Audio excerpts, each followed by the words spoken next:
ദ്വിതീയ ബ്രഹ്മ നൈവേഹ കിഞ്ചന അഗ്ര ആസീത് മൃത്യുനൈവേദമാവൃതമാസീത് അസ്സനായ he മൃത്യുഃ തന്മനോ അകുരുത ആത്മന്വേഷ്യാമിതി so അർച്ചന്നചരത് തസ്യ അർച്ചതഃ ആപോ അജായന്ത അർച്ചതേ വൈമേകം അഭൂതിതി തദേവ അർക്കസ്യ അർക്കത്വം കംഹവ അസ്മൈ ഭവതി യ ഏവം ഏതത് അർക്കസ്യ അർക്കത്വം വേദ.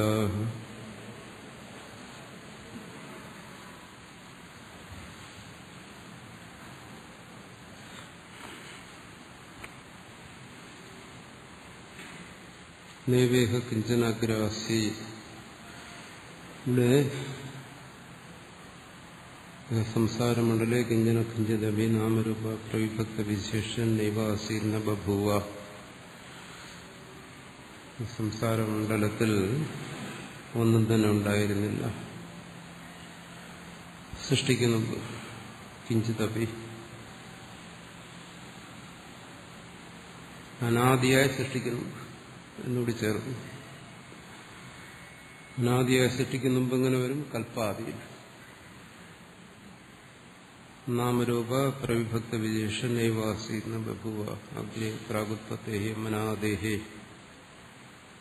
മനസ്സ് തുടങ്ങിയ സൃഷ്ടിക്കുന്ന മുമ്പ്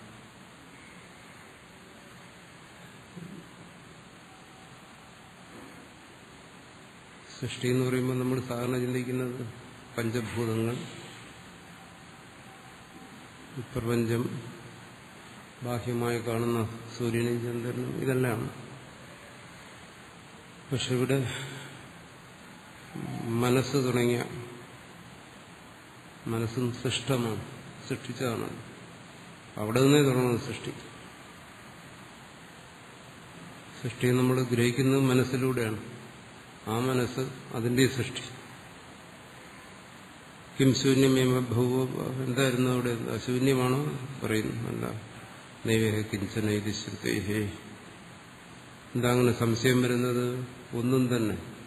നൈവേഹ കിഞ്ചന എന്ന കാര്യം കാരണം ആസീ ഉത്പത്തേശ്ച. കാര്യകാരണ രൂപത്തിൽ ഒന്നും ഉണ്ടായിരുന്നില്ല. അതുകൊണ്ട് അവിടെ പറയുന്നത് എന്താണ്? ഉത്പന്നമാകുന്നു എന്ന് പറയുന്നു. നൈവേഹ കിഞ്ചന ആസി. ഉത്പന്നമാകുന്നു എന്ന് പറഞ്ഞാൽ മുമ്പൊന്നും ഉണ്ടായിരുന്നില്ല. ഉത്പദ്യദേഹി ഘടഃ പ്രാഗുത്പത്തേൽ ഘടസ്യ നാസ്തിത്വം. ഇവിടെ മുതലാണ് സത്കാര്യവാദം തുടങ്ങുന്നത്. നൈവേഹ കിഞ്ചന അഗ്ര ആസീത് മൃത്യുനൈവേദം ആവൃതമാസീത്.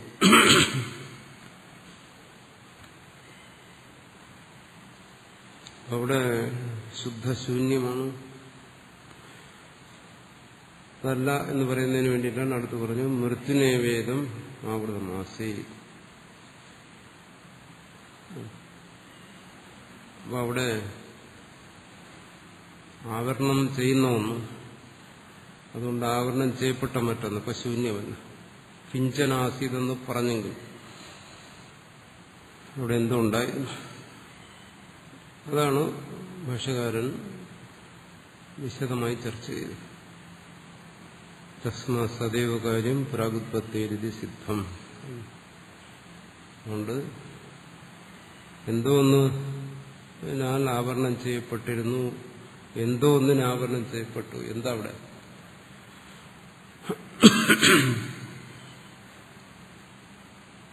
ഒന്നുമില്ല എന്ന് പറയുന്നുണ്ടെങ്കിലും അവിടെ എല്ലാം ഉണ്ടായിരുന്നു. എല്ലാം എന്ന് പറയുന്നത് കാര്യം, അനുഭവിക്കുന്നതെല്ലാം പറഞ്ഞല്ലോ. മനസ്സ് തുടങ്ങി സർവ്വതും അത് ഉത്പത്തിക്ക് മുമ്പ് ഉണ്ടായിരുന്നു. സത്കാര്യമാണ്.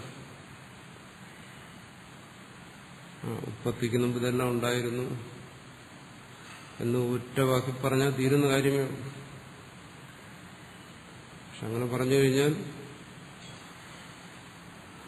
അതെന്തായിരുന്നു ഉത്പത്തിക്ക് മുമ്പ് ഉണ്ടായിരുന്നത്, അതെങ്ങനെയാണ് ഉണ്ടായിരുന്നത്, അതും ഇതും തമ്മിൽ എന്താ ബന്ധം, ഇന്ന് ഉത്പന്നമായിരുന്നു, ഇങ്ങനെ നിരവധി ചോദ്യങ്ങൾ. ആ ചോദ്യങ്ങൾക്ക് സമാധാനം പറഞ്ഞാണ് ഇവിടെ പറഞ്ഞ ക്ഷണിക വിജ്ഞാനവാദം, ശൂന്യവാദം, ആരംഭവാദം തുടങ്ങിയ കാര്യങ്ങളെല്ലാം. ഇതിനെക്കുറിച്ച് പല ശാസ്ത്രകാരന്മാർക്കും പലതരത്തിലുള്ള അഭിപ്രായങ്ങൾ.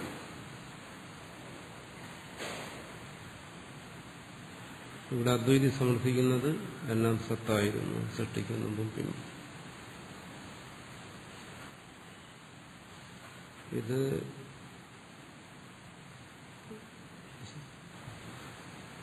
ഇതാണ് പരമാർത്ഥം എങ്കിൽ പിന്നെ ബാക്കിയുള്ള ആചാര്യന്മാർ ഇതിന് പല അഭിപ്രായങ്ങൾ പറഞ്ഞു.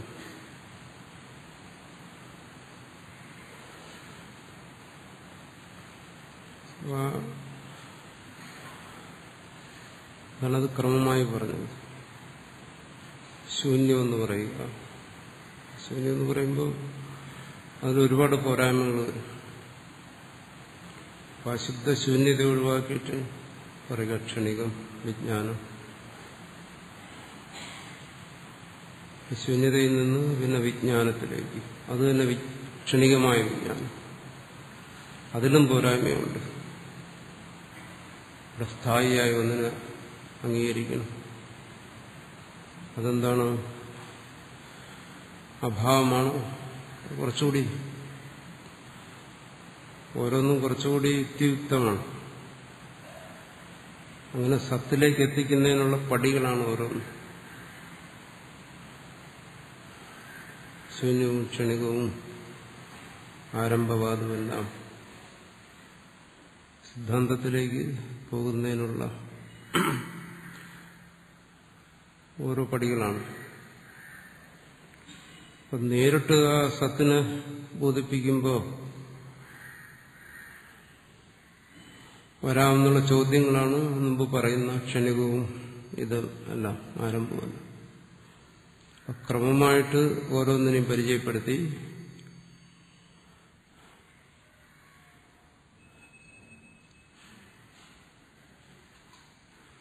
അവസാനം സത്ത് അതിലെത്തിക്കുക.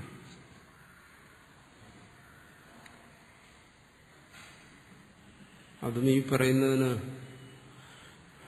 നമ്മൾ പല ദിവസങ്ങളിൽ ചർച്ച ചെയ്തെങ്കിലും വാസ്തവത്തിലിത് ഭാഷ്യകാരൻ ഇതിങ്ങനെ ഇവിടെ അവതരിപ്പിക്കുന്നത് ഇത്തരം ദാർശനികമായ ചർച്ചകളിലൊക്കെ നല്ല പരിചയമുള്ളവരെ ഉദ്ദേശിച്ചിട്ടാണ്. ഈ വിഷയങ്ങളെക്കുറിച്ചൊക്കെ ധാരാളം ചിന്തിച്ചിട്ടുള്ളവർ അവരെ ഉദ്ദേശിച്ചിട്ടാണ്.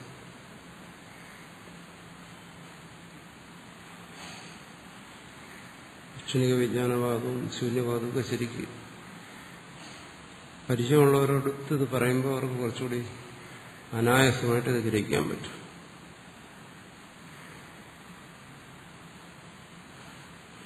പൂർവപക്ഷിയെ സംബന്ധിച്ചിടത്തോളം എന്താണ് പൂർവപക്ഷം എന്നുള്ളത് വ്യക്തമാണ്. താൻ്റെ ചോദ്യം എന്താണെന്ന് വ്യക്തമാണ്.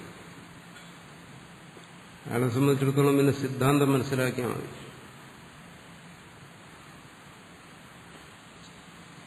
ചോദ്യം വ്യക്തമാണെങ്കിൽ പിന്നീട് പറയുന്ന സമാധാനം മനസ്സിലാക്കാൻ എളുപ്പമുണ്ട്. നമ്മളെ സംബന്ധിച്ച് അങ്ങനെയല്ല.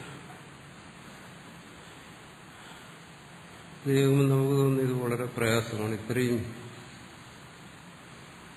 ക്ലിഷ്ടമായിട്ട് എന്തിനാ ഈ കാര്യം പറയുന്നത്? കാരണം നമ്മളെ സംബന്ധിച്ചിടത്തോളം നമുക്ക് ചോദ്യവും മനസ്സിലാകണം. ആദ്യം ചോദ്യം മനസ്സിലാകണം. അത് തന്നെ വലിയ പ്രയാസം. പിന്നീട് സിദ്ധാന്തം മനസ്സിലാക്കണം. രണ്ട് ജോലിയാണ്. ഭാഷ്യകാരൻ ചോദ്യം മനസ്സിലായതിനോടാണ് മറുപടി പറയുന്നത്.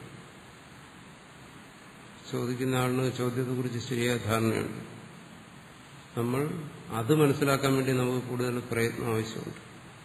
എന്താണ് ഈ ചോദ്യം? അത് വ്യക്തമായി മനസ്സിലാക്കിയില്ലെങ്കിൽ പിന്നെ സിദ്ധാന്തം മനസ്സിലാകത്തില്ല. അത് ആ വഴിയിലാണ് പോകുന്നത്. ചോദ്യം സമാധാനം എന്നുള്ള വഴി പോകുന്നുണ്ട്. അതുകൊണ്ട് ഇത്തരം ചർച്ചയിൽ ഇത് അനായാസമാക്കുന്നതിന് വേണ്ടിയിട്ടാണ് സാധാരണ ഈ ദർശനങ്ങളെല്ലാം സാമാന്യമായൊന്ന് പരിചയപ്പെട്ടിട്ട് പിന്നീട് സിദ്ധാന്തത്തെ മനസ്സിലാക്കാൻ ശ്രമിക്കുന്നു. ഏറ്റവും പ്രധാനമായിട്ട് വേണ്ടി വരുന്ന തർക്കം തന്നെ. കാരണം ഇത് ഭാഷ്യകാരൻ പിന്തുടരുന്ന ശൈലി താർക്കിക ശൈലിയാണ്, ന്യായ ശൈലി. അതുകൊണ്ടിത് ആ പൂർവപക്ഷം ശരിക്കും മനസ്സിലാക്കണമെങ്കിൽ ആദ്യം ആ ന്യായശാസ്ത്രം സാമാന്യമായിട്ട് അറിഞ്ഞിരിക്കണം, അധ്യയനം ചെയ്തിരിക്കണം. അപ്പോ ഏത് ശൈലിയിലാണ് ഇത് അവതരിപ്പിക്കുന്നത്? ഇവിടെ തന്നെ ഈ പോകുന്നതിൽ പ്രധാനമായും ഈ അവതരിപ്പിക്കുന്നിടത്ത് ഓരോ ചോദ്യങ്ങൾ ചോദിക്കുന്നതും സമാധാനം പറയുന്നതുമെല്ലാം അനുമാനത്തിന്റെ നിയമങ്ങളനുസരിച്ചാണ്. അനുമാനത്തിന്റെ നിയമങ്ങളെന്ന് പറയുന്നത് പറയുന്നിടത്തെല്ലാം പക്ഷം, സാധ്യം, ഹേതു, ദൃഷ്ടാന്തം, ഇത്രയും കാര്യങ്ങൾ മനസ്സിൽ വെച്ചുകൊണ്ടാണ് പറയുന്നത്. സർവത്ര അതുണ്ടാവും ഈ പറയുന്നിടത്തല്ല.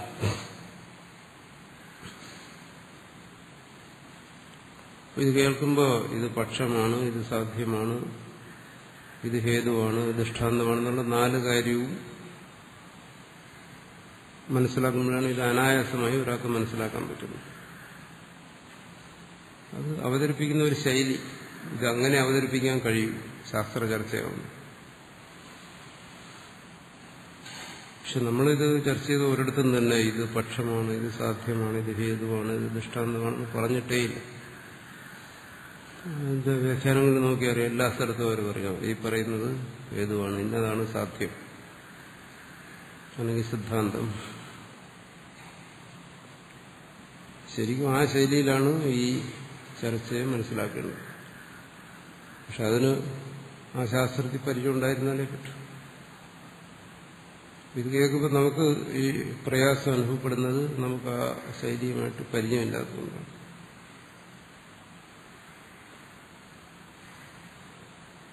അതിന് നമ്മളിതിന്റെ അവസാന ഭാഗം വന്നപ്പോ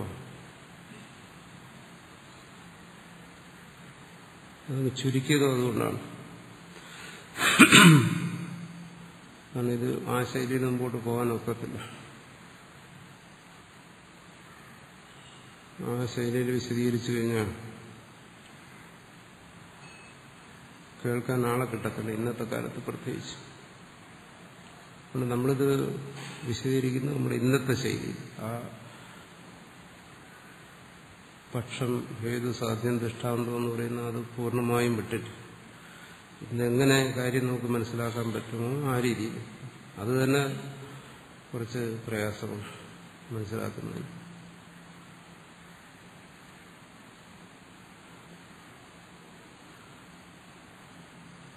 അതിന്റെ സാരം, താല്പര്യം മാത്രം നമ്മൾ എടുത്തിട്ടേ ഉള്ളൂ. ഇന്നതാണ് അതിന്റെ അവസാനത്തെ നിഗമനം. അതാണ് ഭാഷ്യകാരൻ പറഞ്ഞത് തസ്മാ സദൈവ കാര്യം ഉത്പത്തിയെഴുതി സിദ്ധം. ഇത്രയും യുക്തികളെ കൊണ്ട് ഇത്രയും ന്യായത്തെ ഉപയോഗിച്ച് അതിനെ സമർത്ഥിച്ചിരിക്കുകയാണ്. ഉത്പത്തിക്ക് മുമ്പും സത്തായിരുന്നു.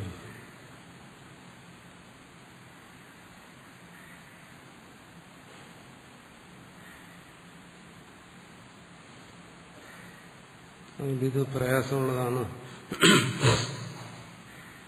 ഈ രീതിയിൽ എങ്ങനെയാണ് കാര്യങ്ങൾ മനസ്സിലാക്കുന്നതെന്ന് നമ്മൾ ആശങ്കപ്പെടേണ്ട. കാരണം ഇത് ശാസ്ത്രശൈലി. നമുക്ക് പ്രയാസം അനുഭവപ്പെടുന്നുണ്ടെങ്കിൽ അതിന്റെ കുഴപ്പമില്ല. നമുക്ക് ആ ശാസ്ത്ര പരിചയം ഇല്ലാത്തതുകൊണ്ട് ഇതുപോലെയുള്ള പല സന്ദർഭങ്ങളും വരും.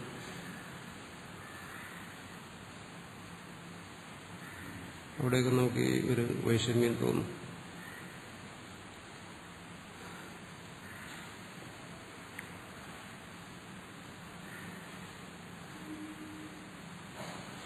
ഇവിടെ ചുരുക്കത്തിൽ പറഞ്ഞിരിക്കുന്ന രണ്ട് കാര്യങ്ങളാണ്. ഒന്ന് സൃഷ്ടിക്ക് മുമ്പുള്ള കാര്യം, മറ്റൊന്ന് സൃഷ്ടിക്ക് ശേഷമുള്ള കാര്യം. അതുതന്നെ സമഷ്ടിയിലും വ്യഷ്ടിയിലും മനസ്സിലാക്കും. സമഷ്ടിയിൽ മനസ്സിലാക്കുമ്പോൾ ഈ പ്രപഞ്ച സൃഷ്ടി, ആ സൃഷ്ടിക്ക് മുമ്പ് എന്തായിരുന്നു,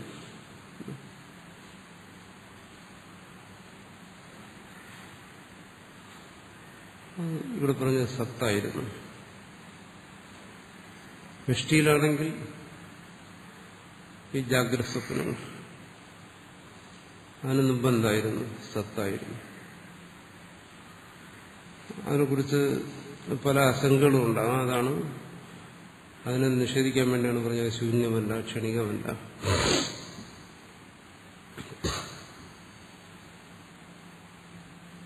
ഈ സൃഷ്ടിക്ക് മുമ്പുള്ള കാര്യത്തെക്കുറിച്ച് ചിന്തിച്ചാൽ നമുക്കൊരു പിടിയും കിട്ടത്തില്ല. അപ്പൊ സ്വാഭാവികമായിട്ട് ശൂന്യതയിലേക്ക് പോകും.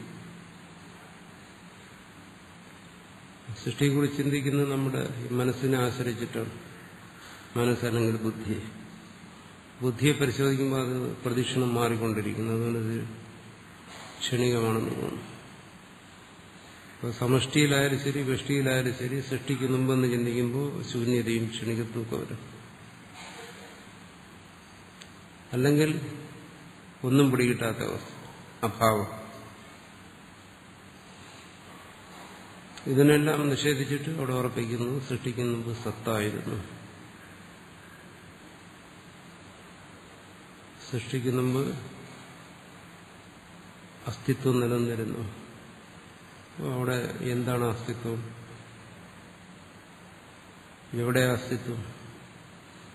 അത് സമഷ്ടിയെ സംബന്ധിച്ചിടത്തോളം ഈ കാണുന്നതിന്റെ അസ്തിത്വം, പ്രപഞ്ചത്തിന്റെ അസ്തിത്വം, ഉണ്മ. ഈ വ്യഷ്ടിയെ സംബന്ധിച്ചിടത്തോളം തന്റെ അസ്തിത്വം. ഇതിനെ രണ്ടിനും കൂടെ ഒരുമിപ്പിച്ചാണ് ചിന്തിക്കുന്നത്. അപ്പോൾ പ്രപഞ്ചത്തിന്റെ അസ്തിത്വം, തന്റെ അസ്തിത്വം രണ്ടിടത്ത് ഉപയോഗിക്കുന്ന ഒരേ വാക്കാണ് അസ്തിത്വം, ഉണ്മ.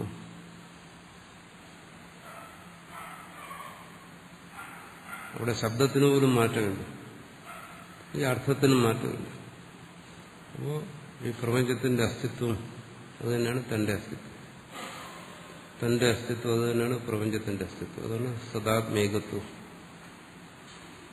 സത്ത് എന്ന് പറയുന്നത് പ്രപഞ്ച അസ്തിത്വം, ആത്മാവെന്ന് പറയുന്നത് തന്റെ അസ്തിത്വം. ഇതൊന്നാണ്. ആ സൃഷ്ടിക്ക് മുമ്പ് അതൊന്നായിരുന്നു. സൃഷ്ടിയിലോ പിന്നീട് വരുന്ന രണ്ടാമത് വരുന്ന ഇതാണ്. സൃഷ്ടിക്ക് മുമ്പ് അസ്തിത്വത്തെ സംബന്ധിച്ച് സൃഷ്ടിയിൽ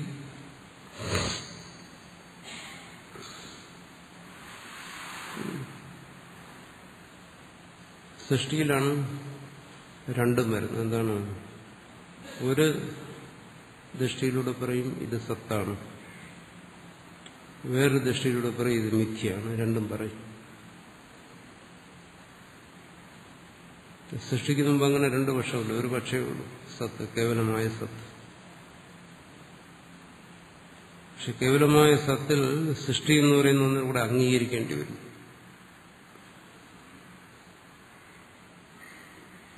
എന്തുകൊണ്ട്? അത് അനുഭവ വിഷയമായിരിക്കുന്നു. സമഷ്ടിയിലാണെങ്കിൽ ഈ പ്രപഞ്ചം ഇങ്ങനെ അനുഭവവിഷയമായിരിക്കുന്നു, നാമരൂപാത്മകമായി സൂര്യചന്ദ്ര രൂപത്തിൽ ശരീരം ഉൾപ്പെടെയുള്ള പ്രപഞ്ചം. ഈ വെഷ്ടിയിലാണെങ്കിൽ എന്നുവെച്ചാൽ ജീവാനുഭവം, അതാണ് വെഷ്ടി എന്ന് പറയുന്നത്. അത് നോക്കുമ്പോൾ അത് ജാഗ്രത സ്വപ്ന രൂപത്തിൽ. അപ്പോൾ ഇവിടെ സൃഷ്ടി അനുഭവത്തിന് വിഷയമാകുന്നു, സമഷ്ടിയിലായാലും വെഷ്ടിയിലായാലും. അപ്പോൾ അനുഭവത്തിന് വിഷയമായിരിക്കുന്ന സൃഷ്ടി അങ്ങോട്ട് നിഷേധിക്കാൻ വയ്യ. എന്തുകൊണ്ടാണ് നമുക്ക് സൃഷ്ടിയെ നിഷേധിക്കാൻ കഴിയാത്തത്?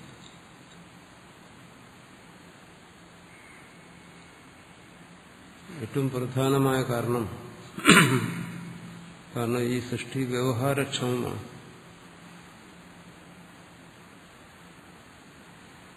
അപ്പോൾ വ്യവഹാരക്ഷമമായിരിക്കുന്ന ഒന്നിനെ വാക്കുകൊണ്ട് നിഷേധിക്കാൻ പറ്റത്തില്ല. സ്വപ്നം എന്നുള്ളതിന് ശേഷം നമുക്കതിനെ നിഷേധിക്കുക. അത് ഒരു തോന്നലായിരുന്നു, സത്യമല്ല. എന്തുകൊണ്ടത് ഇപ്പോൾ വ്യവഹാരക്ഷമമല്ല? ഇപ്പോഴതായിരുന്നു, പക്ഷെ ഇപ്പോഴല്ല. രജ്ജു സർപ്പം നമുക്ക് നിഷേധിക്കാം, അത് വെറും തോന്നലായിരുന്നു. എന്തുകൊണ്ടത് വ്യവഹാരക്ഷമമല്ല? അപ്പൊ വ്യവഹാരക്ഷമമായ ഒന്നിനെ നമുക്ക് നിഷേധിക്കാൻ പറ്റത്തില്ല. ഈ ശരീരത്തിൽ തുടങ്ങി ബാഹ്യമായ പ്രപഞ്ചം മുഴുവൻ സദാ വ്യവഹാരക്ഷമമായിരിക്കുന്നു. അതിനെ നിഷേധിക്കാൻ വയ്യ.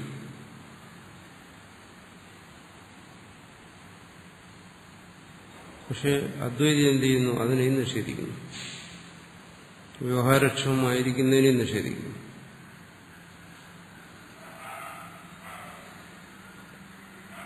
വ്യവഹാരക്ഷമമായിരിക്കുന്ന, വ്യവഹാരയോഗ്യമായിരിക്കുന്ന ഒന്നിനെ യുക്തി കൊണ്ട് നിഷേധിക്കുന്നതിനാണ് പറയുന്നത് മിഥ്യ എന്ന് പറയുന്നത്.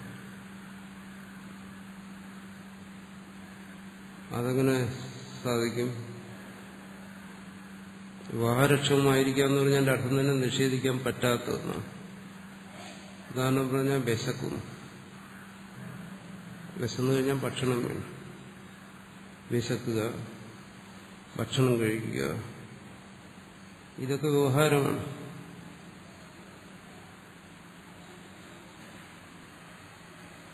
ഇതിനാണ് വ്യവഹാരം എന്ന് പറയുന്നത്. ഇതുപോലുള്ള കാര്യങ്ങൾ എന്താ ഇത് നിഷേധിക്കാൻ പറ്റൂ? ഇതിനെ നിഷേധിക്കണമെങ്കിൽ എന്ത് പറയണം? എനിക്ക് വിശപ്പില്ല, എനിക്ക് ഭക്ഷണം വേണ്ട. അദ്വൈതിക്ക് ഇത് പറയാൻ പറ്റും. പറഞ്ഞാലും വിശക്കും, ഭക്ഷണം കഴിക്കും. വ്യവഹാരയോഗ്യമായിരിക്കുന്ന ഒന്നിനെ നിഷേധിക്കുന്നത് മിഥ്യയെന്നും പറയുന്നു. ഇതാണ് സൃഷ്ടിക്ക് ശേഷമുള്ള സൃഷ്ടിയെ സംബന്ധിച്ചുള്ള ഒരു നിലപാട്.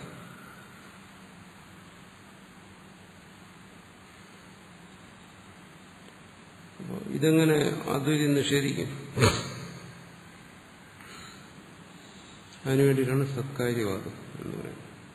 പറഞ്ഞതിന്റെ അതിനെ ചുരുക്കി പറയുകയാണ്. പറഞ്ഞ കാര്യങ്ങൾ പലതും പറഞ്ഞപ്പോൾ തന്നെ മനസ്സിലായില്ല, പിന്നെ ഇപ്പൊ അത് മനസ്സിൽ കാണാൻ ഒരു വഴിയില്ല. 2 ദിവസം കൂടെ പറഞ്ഞില്ലെങ്കിൽ ഇവിടെ ആരും കാണത്തുമില്ലായിരുന്നു. ഇവിടെ നിർത്തിയത്. ഇപ്പം വ്യവഹാരയോഗ്യമായിരിക്കുന്ന ഒന്നിനെ എങ്ങനെ നിഷേധിക്കാൻ പറ്റും?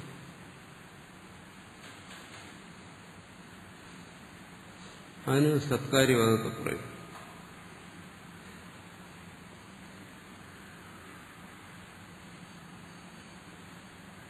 മിഥ്യാത്വത്തെ സത്കാര്യവാദത്തിലൂടെ നിഷേധിക്കും. അപ്പോൾ ഈ വ്യവഹാരവും സത്തും തമ്മിലുള്ള വ്യത്യാസം എന്താണ്? സത്തെന്ന് പറയുന്നത് പരമാർത്ഥം, ഒരിക്കലും മാറ്റമില്ലാത്തത്. ഈ വ്യവഹാരം എന്ന് പറഞ്ഞാൽ അത് മാറിപ്പോകുന്നു. ഇവിടെ സമഷ്ടിയിൽ സൃഷ്ടിക്ക് മുമ്പ് ഈ വ്യവഹാരം ഉണ്ടായിരുന്നില്ല, കേവലം സത്ത് മാത്രം. ഈ വെഷ്ടിയിൽ ജാഗ്രത സ്വപ്നങ്ങൾക്ക് മുമ്പ് വ്യവഹാരം ഉണ്ടായിരുന്നു, കേവലം താൻ മാത്രം, തന്റെ അസ്തിത്വം മാത്രം, സത്ത് മാത്രം. അതുകൊണ്ട് തന്നെ പരമാർത്ഥം എന്ന് പറയുന്നു.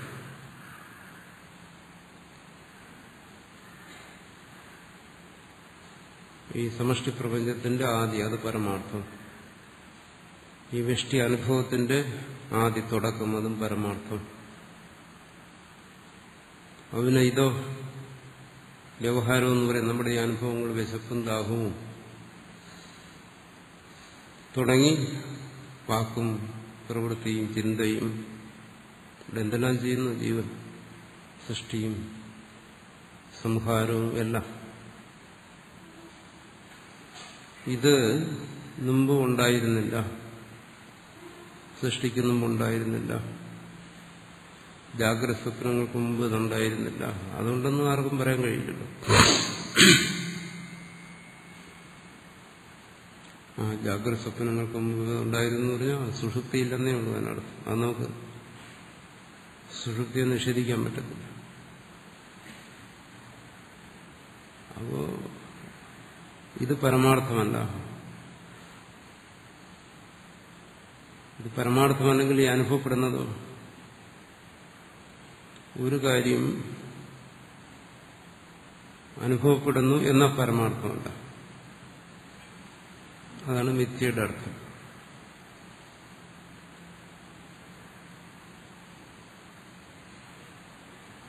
അതിനാണ് രജ്ജുസർപ്പം മറ്റു ഉദാഹരണം പറയുന്നത്. അനുഭവപ്പെടുന്നു പരമാർത്ഥം, മരുമരീചിക അനുഭവപ്പെടുന്നു പരമാർത്ഥം.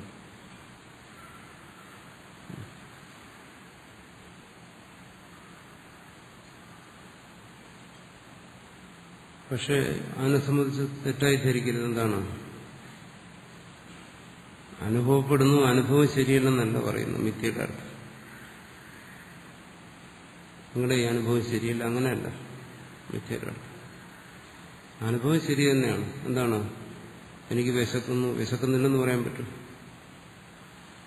വിശക്കുന്നു എന്ന് പറയുന്നത് കള്ളം പറയുകയാണ്. ഭക്ഷണം കഴിക്കുന്നു എന്ന് പറയുന്നത് അസത്യമാണ്. അനുഭവം അസംബന്ധം എന്നല്ല പറയുന്നു, അനുഭവം ശരി തന്നെയാണ്. പിന്നെ എന്തുകൊണ്ടത് പരമാർത്ഥമല്ലെന്ന് പറയുന്നത്? അത് എപ്പോഴും ഇല്ല.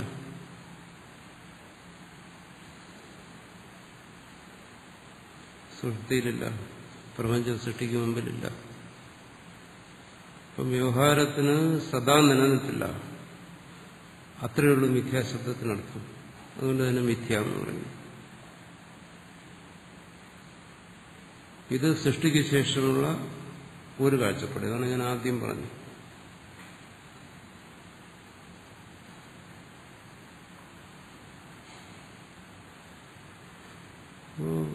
അനുഭവപ്പെടുന്നു, അനുഭവത്തെ നിഷേധിക്കുന്നില്ല, എന്നാൽ പരമാർത്ഥമല്ല. ഈ അവസ്ഥ എന്തുകൊണ്ട് വന്നു? ജാഗ്രത സ്വപ്നങ്ങൾ എന്തുകൊണ്ട് വന്നു?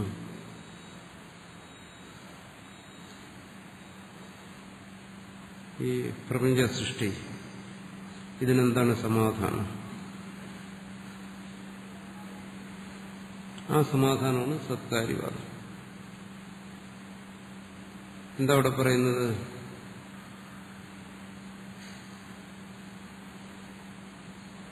ഇവിടെ വിശപ്പും ദാഹവും അനുഭവപ്പെടുന്നുണ്ട്, പ്രപഞ്ചാനുഭവമുണ്ട്. ഇത് പരമാർത്ഥമല്ല, കാരണം മുമ്പ് ഉണ്ടായിരുന്നില്ല. അതുകൊണ്ട് തന്നെ നമുക്ക് മിഥ്യയാണെന്ന് പറയാം.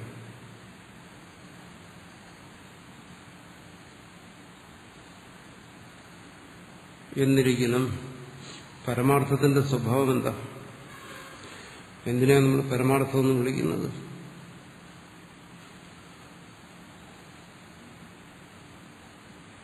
അതിന് നാശം വരാൻ പാടില്ല, അതിന്റെ ഇല്ലായ്മ ഒരിക്കലും സംഭവിക്കാൻ പാടില്ല. അതൊന്നും നിലനിന്നേ പറ്റൂ. അതാണ് പരമാർത്ഥം. അപ്പൊ സൃഷ്ടിക്ക് മുമ്പ് പരമാർത്ഥമായിരുന്നു, ജാഗ്രത സ്വപ്നങ്ങൾക്ക് മുമ്പ് പരമാർത്ഥം തന്നെ. അവിടെ ഇതില്ല.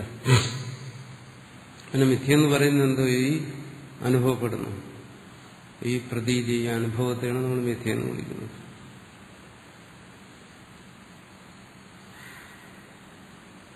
അപ്പൊ പരമാർത്ഥവും മിഥ്യയും.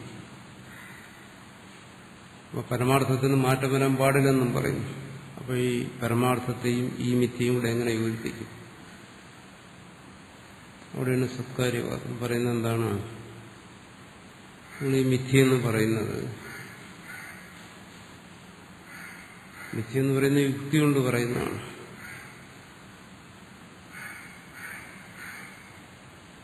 നമ്മുടെ അനുഭവത്തിൽ ഇത് മിഥ്യയാണെന്ന് നമുക്കറിയാൻ വയ്യ. എന്താ വിശക്കുമ്പോൾ വിശപ്പും മിഥ്യയാണെന്ന് ആർക്കെങ്കിലും തോന്നുന്നുണ്ടോ? ഇല്ല. അനുഭവത്തിലിത് മിഥ്യെന്ന് നമുക്ക് പറയാൻ വയ്യ.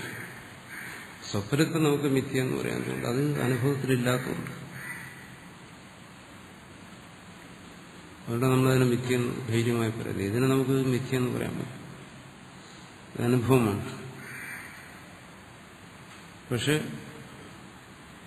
ഇതിനെ പരമാർത്ഥമായി നമ്മൾ അനുഭവിച്ചുകൊണ്ടിരിക്കുമ്പോൾ യുക്തി കൊണ്ട് നമുക്ക് പറയാം. കേവല യുക്തി, അനുഭവമല്ല യുക്തി. അതുകൊണ്ട് പറയാം ഇത് മിഥ്യയാണ്.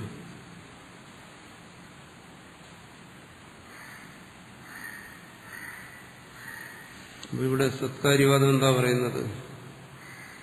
എന്താണ് ഈ മിഥ്യയായി നമ്മൾ യുക്തി കൊണ്ട് മിഥ്യയെന്ന് ശ്രദ്ധിക്കുന്ന എന്തിനാണ്? എന്താണത് ഈ ഇവിടെ പരമാർത്ഥമായിട്ട് അനുഭവപ്പെടുന്നത്? ഈ സർവ്വജീവന്മാർക്കും ഈ ജാഗ്രത സ്വപ്ന അനുഭവങ്ങളും ഈ പ്രപഞ്ചാനുഭവവും അനുഭവിക്കുന്ന സമയത്ത് പരമാർത്ഥമായിട്ട് അനുഭവിക്കുന്നത്. എന്തുകൊണ്ടാണ് അങ്ങനെ വരുന്നത്? ആ പരമാർത്ഥം തന്നെയാണ് ഇങ്ങനെ പ്രതീതമാകുന്നത്. ഈ പ്രതീതി, ഈ അനുഭവം സത്ത് തന്നെ. ഇതാണ് രണ്ടാമത്തെ കാഴ്ചപ്പാട്. ഒന്ന്, ഇത് മിഥ്യയാണ്. അതെങ്ങനെ യുക്തിയിലൂടെ നമ്മൾ തീരുമാനിച്ചാണ്. പക്ഷെ മിഥ്യയായി അനുഭവപ്പെടുന്ന ഇത് പരമാർത്ഥം തന്നെ, സത്ത് തന്നെ. അപ്പോൾ സത്കാര്യവാദം പൂർണ്ണമാവും. അപ്പോൾ ഇവിടെ സത്കാര്യവാദത്തിൽ തർക്കം എന്താണ്? മുമ്പേ ഇരിക്കുന്ന കാര്യത്തെക്കുറിച്ചല്ല. മുമ്പിലിരിക്കുന്ന ഈ പുസ്തകം, ഇതിനെക്കുറിച്ച് എന്താ പറയുന്നത്? ഇതിന്റെ സൃഷ്ടിക്ക് മുമ്പും സത്തായിരുന്നു എന്നാണ്. സൃഷ്ടിക്ക് മുമ്പ് സത്തായിരുന്നു എന്ന് പറഞ്ഞാൽ ഇപ്പൊ എന്താ? ഇപ്പൊ സത്ത് തന്നെ.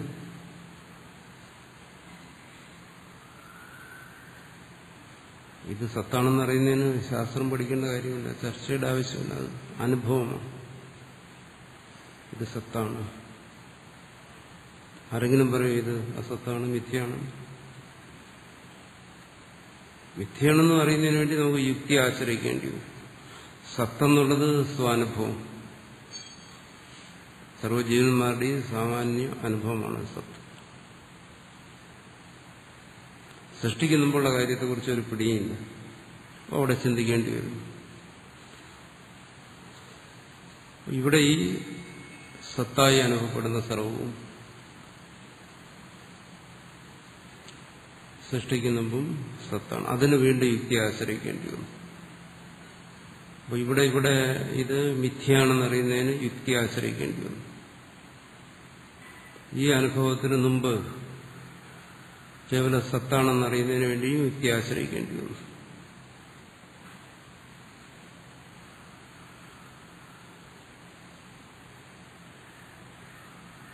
യുക്തിയിലൂടെ അവിടെ ബോധ്യപ്പെട്ടെന്താണ്?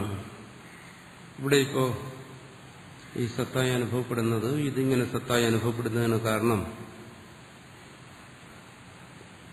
പരമാർത്ഥമായ സത്ത്, അതാണ് ഈ രൂപത്തിൽ പ്രതീതമാകുന്നത്.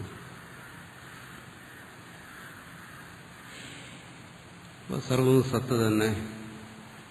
ഇത് മറ്റൊരു കാഴ്ചപ്പാട്. ഈ രണ്ട് കാഴ്ചപ്പാടും അദ്വൈതത്തിന് യോജിക്കുന്നതാണ്. ഈ രണ്ട് കാഴ്ചപ്പാടും വന്നു കഴിഞ്ഞാലേ അദ്വൈതം പൂർണ്ണമാവും. കാരണം അദ്വൈതത്തിൽ രണ്ടിനെ സ്വീകരിക്കാൻ പറ്റത്തില്ല, ഒന്നിനെ സ്വീകരിക്കാൻ പറ്റും. അദ്വൈതം സ്വീകരിക്കുന്ന ഒന്നെന്താണ്? അതാണ് സത്ത്.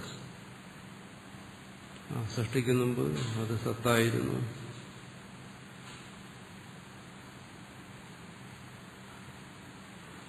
അവിടെ മനസ്സും വാക്കും ഒന്നും പ്രവർത്തിക്കുന്നില്ല.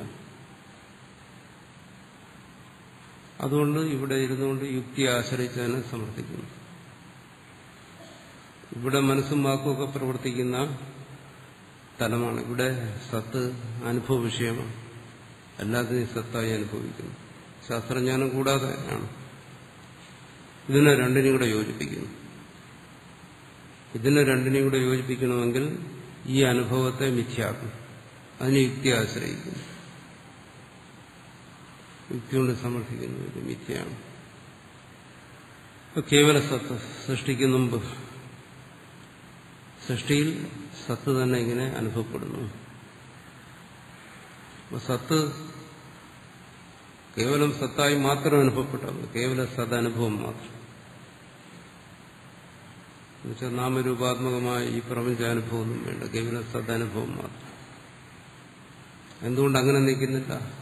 നിങ്ങൾ അതിനെക്കുറിച്ച് ബുദ്ധി പ്രയാസപ്പെടേണ്ട കാര്യമില്ല. ഈ സത്തിന്റെ നാനാത്വബോധം, ഈ സത്തിന്റെ നാമരൂപാത്മകമായ ഈ അനുഭവം, ഇതിനെ മിഥ്യയെന്ന് സ്വീകരിച്ചാൽ മതി. ഫലത്തിൽ സത്ത് മാത്രം അവശേഷിക്കും. അപ്പൊ സൃഷ്ടിക്ക് മുമ്പ് സത്ത്, സൃഷ്ടിക്ക് ശേഷവും സത്ത്. അപ്പൊ സത്താരിവാദത്തിൽ ചർച്ച ചെയ്യുമ്പോൾ സൃഷ്ടിക്ക് ശേഷമുള്ള ഈ കാര്യം സത്താണോ എന്നുള്ള തർക്കമില്ല. അത് അനുഭവസിദ്ധമായ കാര്യമാണ്. അതാണ് ഇവിടെ പറഞ്ഞത്, പ്രാഗുത്പത്തേഹേ, ഉത്പത്തിക്ക് മുമ്പ് ഇത് സത്താണ്, ഉത്പത്തിക്ക് ശേഷം സത്ത് തന്നെയാണ്. ഈ ജാഗ്രത സ്വപ്നാനുഭവങ്ങൾ വ്യഷ്ടിയിലും സമഷ്ടിയിലെ ഈ പ്രപഞ്ചാനുഭവവും ഇതിനെ സത്തെന്ന് പറഞ്ഞു കഴിഞ്ഞാലും, അല്ല ഇനി യുക്തിയിലൂടെ ഇതിനെ മിഥ്യയെന്ന് സമർത്ഥിച്ചാലും ഫലത്തിലൊന്നു തന്നെ. എന്നുവെച്ചാൽ അജ്ഞന്റെ സദനുഭവവും ശാസ്ത്രചിന്തകന്റെ മിഥ്യാ സിദ്ധാന്തവും ഫലത്തിലൊന്നാണ്. അതാണ് സർവവും സത്ത് തന്നെ. അതാണ് സത്കാര്യവാദത്തിലൂടെ ഇവിടെ സമർത്ഥിക്കുന്നത്. ആ സത്കാര്യവാദത്തെ സമർത്ഥിക്കുന്നതിന് സഹായകമായിട്ട് മിഥ്യാസിദ്ധാന്തത്തെ സ്വീകരിക്കുന്നു എന്നേ ഉള്ളൂ. അല്ല അതിന് നല്ല പ്രാധാന്യം, സത്ത് എന്നുള്ളതിനാണ് പ്രാധാന്യം.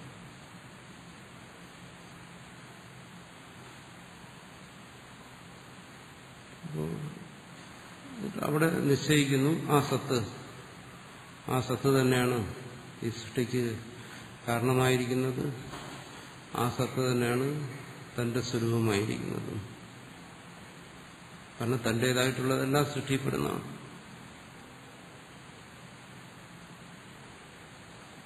അങ്ങനെ സത്ത് അത് താൻ തന്നെയാണ്. അത് തന്നെയാണ് ഇവിടെ പ്രപഞ്ചരൂപത്തിൽ പ്രതീതമാകുന്നത്. അങ്ങനെ അദ്വൈതത്തെ ഇവിടെ സമർത്ഥിക്കുന്നു.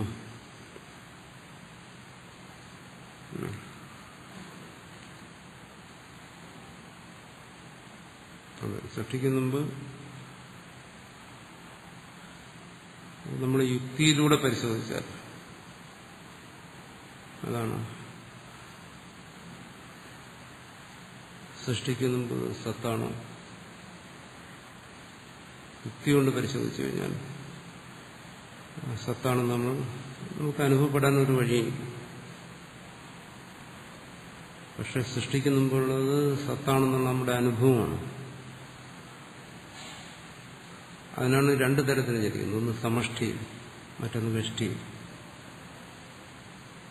വ്യഷ്ടി അനുഭവത്തിലെന്ന് പറയുന്നത് എന്താണ്? നമ്മുടെ ജാഗ്രത സ്വപ്ന അനുഭവം.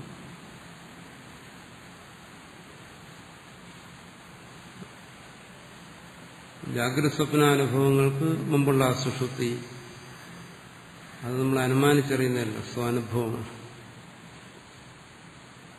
ഞാനിവിടെ രണ്ടിനെയും ബന്ധപ്പെടുത്തി ചിന്തിക്കുന്നു. ഈ പ്രപഞ്ചകാരണം എന്താണെന്നൊന്നും നമുക്കറിയാൻ വയ്യ, പക്ഷെ താനാരാണെന്ന് തനിക്കറിയാം. ഇപ്പൊ ജാഗ്രത സ്വപ്ന അനുഭവം ഇല്ലാതിരിക്കുന്ന ഒന്ന് സുഷുപ്തി, അത് സ്വാനുഭവമാണ്.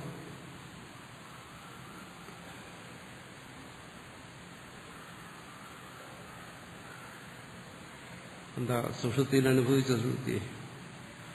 സുഷുപ്തിയിൽ സുഷുപ്തി അനുഭവിക്കേണ്ട ആവശ്യമില്ല. എന്തുകൊണ്ട്? അത് കേവല അനുഭവ സ്വരൂപമാണ്. അനുഭവ സ്വരൂപത്തെ അനുഭവിക്കാൻ പറ്റത്തില്ല.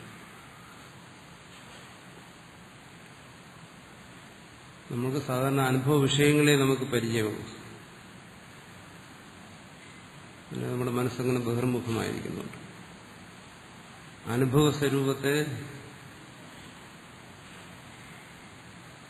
നമ്മൾ മനസ്സിലാക്കുന്നത് സുഷുപ്തിയിലൂടെയാണ്. സുഷുപ്തി അനുഭവമാണ്. അതുകൊണ്ട് ഞാൻ സുപ്തനായിരുന്നു, അതവിടെ അനുഭവമാണ്.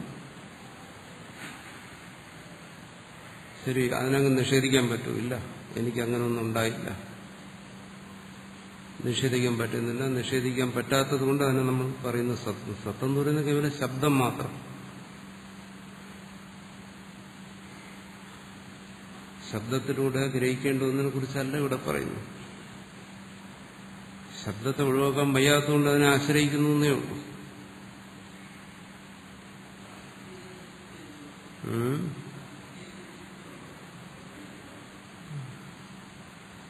അത് നമ്മൾക്ക് മനസ്സിലാക്കുന്നതിനുള്ള സൗകര്യത്തിന് വേണ്ടി ഇതിനെ സമഷ്ടി വെഷ്ടി എന്നിങ്ങനെ തിരിക്കുകയാണ്. അത് തന്നെ നമുക്കിത് മനസ്സിലാക്കുന്നതിനുള്ള ഒരു സൗകര്യത്തിന് വേണ്ടി ഇതിനെ വെഷ്ടി സമഷ്ടി എന്നിങ്ങനെ തിരിക്കുകയാണ്.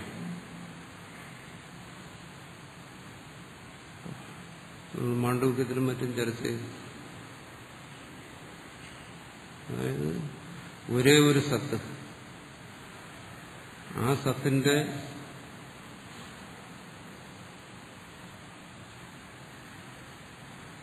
ഭാവങ്ങളാണ് ജാഗ്രത സ്വപ്നം എന്ന് പറയുന്നത്.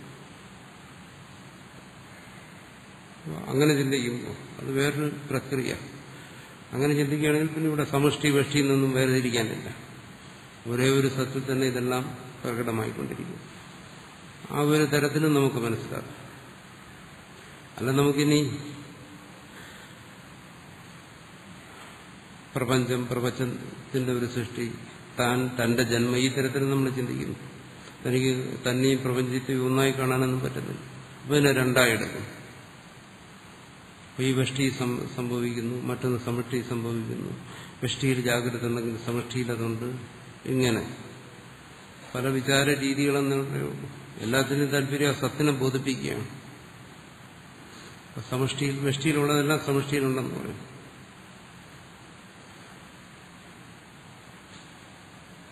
അത് ഒരു തരത്തിലുള്ള വിചാര രീതി. അങ്ങനെയും ചിന്തിച്ച് മനസ്സിലാക്കാം. അല്ല, കേവല ഏകമായ സത്ത,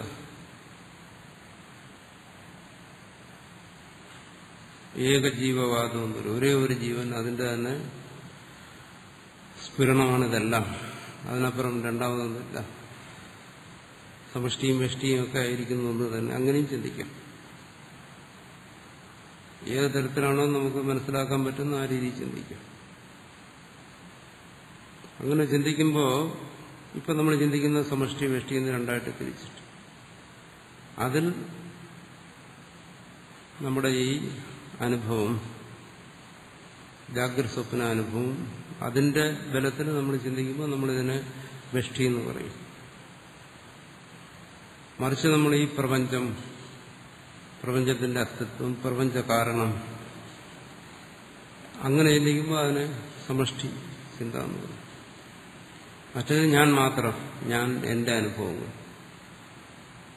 അന്യന്റെ ജാഗ്രത, അന്യന്റെ സ്വപ്നമൊന്നും നമ്മൾ കണക്കിലെടുക്കുന്നില്ല. ഞാൻ എന്റെ അനുഭവം. സമഷ്ടി എന്ന് പറയുമ്പോൾ ഞാനല്ല, ഞാൻ വിട്ടിട്ട് പിന്നെ നീ, നിന്റെ അനുഭവം, പ്രപഞ്ചം, സർവത്തെയും, ആനന്ദ ജീവന്മാർ, ഈശ്വരൻ, എല്ലാത്തിനും എടുക്കും. അപ്പോൾ രണ്ടു തരത്തിലും ചിന്തിക്കും. ഈ വെഷ്ടിയിൽ സത്ത്, അതായത് ജാഗ്രത സ്വപ്നങ്ങളിൽ നിന്നുള്ള വിട്ട അവസ്ഥ, അത് നമ്മുടെ അനുഭവമാണ്, അത് അനുഭവ സ്വരൂപമാണ്. അതിനെ നിഷേധിക്കാൻ വയ്യ.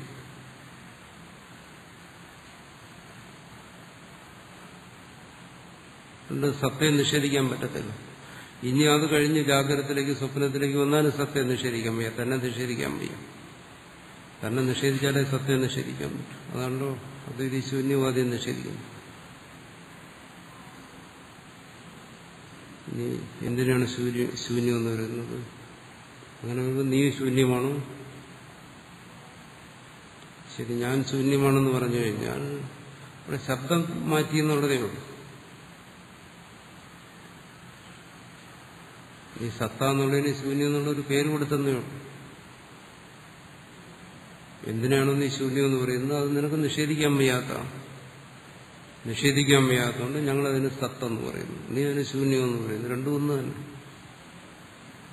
അനിഷേധ്യമായ ഒന്ന്.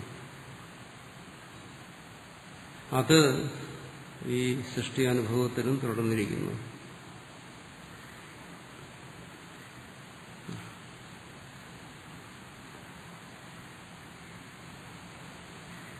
എന്ന് പറയുമ്പോൾ അവിടെ സദാത്മേകത്വം എന്ന് ഭാഷ്യകാരൻ പറയും. അതിനാണ് ഈ പ്രപഞ്ചം, ഈ പ്രപഞ്ചാനുഭവം. അതാണ് അങ്ങനെ അറിയുന്നതുകൊണ്ട്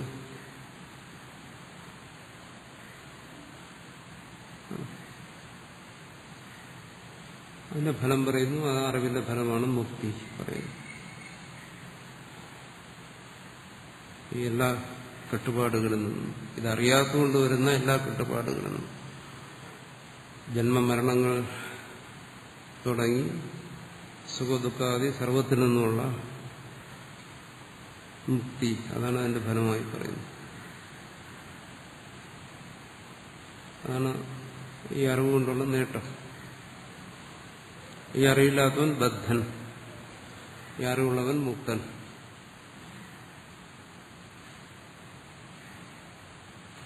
അതിന് ഈ സത്കാര്യവാദത്തെ ആശ്രയിച്ചേ പറ്റൂ.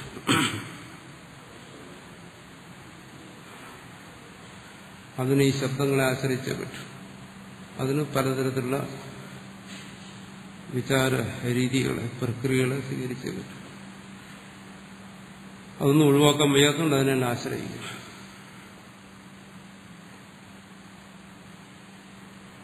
അത് ഭാഷ്യകാരനിവിടെ ഉപനിഷത്ത് തുടങ്ങുമ്പം തന്നെ അതിനെ അങ്ങ് പറഞ്ഞു വെച്ചു, അതിനെ സമർത്ഥിച്ചു ആദ്യം തന്നെ. അതെല്ലാ ഉപനിഷത്തിലും ഈ ഒരു ശൈലിയുണ്ട്. എന്താണോ താൻ പറയാൻ ഉദ്ദേശിക്കുന്നത് അതിനാദ്യം പറഞ്ഞു വയ്ക്കുക. ഇതാണ് പരമാർത്ഥം, ഇതാണ് വാസ്തവം.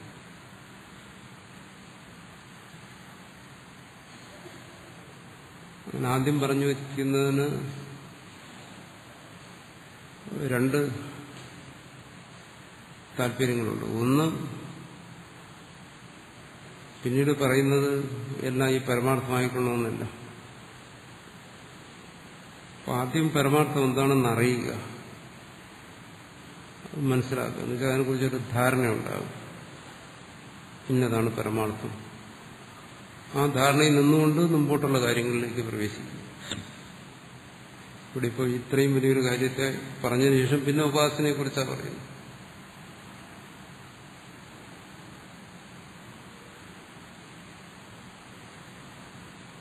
എന്തുകൊണ്ടത് വേണ്ടി വരുന്നത്? കാരണം ഇങ്ങനൊരു ധാരണ ഒരാൾക്ക് കൊടുക്കുമ്പോൾ അയാൾക്കത് പൂർണ്ണമായി ഗ്രഹിക്കാൻ കഴിഞ്ഞെന്ന് വരത്തില്ല. അയാളുടെ ചിത്തദൂഷ്യങ്ങൾ ആ ഗ്രഹണത്തിന്, ആ ധാരണയ്ക്ക് തടസ്സമായിരിക്കും.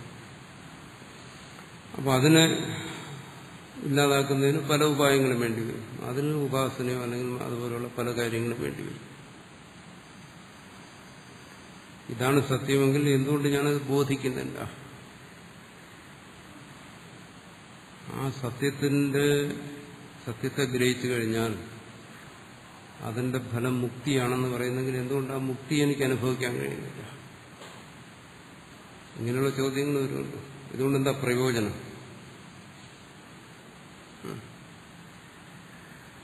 ഒന്ന്, തത്വത്തെ ബോധിക്കാൻ കഴിയുന്നില്ല. മറ്റൊന്ന്, ആ തത്വബോധനത്തിന്റെ ഫലമായ മുക്തി അതനുഭവിക്കാൻ കഴിയുന്നില്ല. നിങ്ങൾ പറയുന്നത് ശരിയാണോ അല്ലയോ? ശരിയാണെങ്കിൽ എനിക്ക് തത്വബോധം ഉണ്ടാവണം, മുക്തി ഉണ്ടാവണം. ഇത് രണ്ടും സംഭവിക്കുന്നില്ല. അപ്പോൾ അതിന് തടസ്സങ്ങളുണ്ടെങ്കിൽ കാര്യം ഉണ്ടാകത്തില്ല. അപ്പോൾ ആ തടസ്സങ്ങളെ പരിഹരിക്കണം. അതിനു വേണ്ടിയിട്ട് കർമ്മവും ഉപാസനയും മറ്റ് സാധനങ്ങളും എല്ലാം നിർദ്ദേശിക്കുന്നു. ഈ സാധനങ്ങളെല്ലാം എന്തിനു വേണ്ടി അതറിയണമല്ലോ. അത് ഈ തത്വസാക്ഷാത്കാരത്തിന് വേണ്ടിയാണ് എന്നറിയുന്നതിന് വേണ്ടിയിട്ടാണ് അതിനാദ്യം പറയുന്നത്. ഇന്നതാണ്. പിന്നീട് ബാക്കിയുള്ള കാര്യങ്ങൾ പറയുന്നത് ആണ് ഞാൻ പറഞ്ഞ രണ്ടാമത്തെ കാര്യം. ഈ തത്വബോധത്തിനും അതിന്റെ ഫലത്തിനും തടസ്സമായി വരുന്നതിനെല്ലാം ഒഴിവാക്കാൻ വേണ്ടി ബാക്കിയുള്ള കാര്യങ്ങൾ പറയും. ഉപാസനകളും മറ്റു കാര്യങ്ങളും.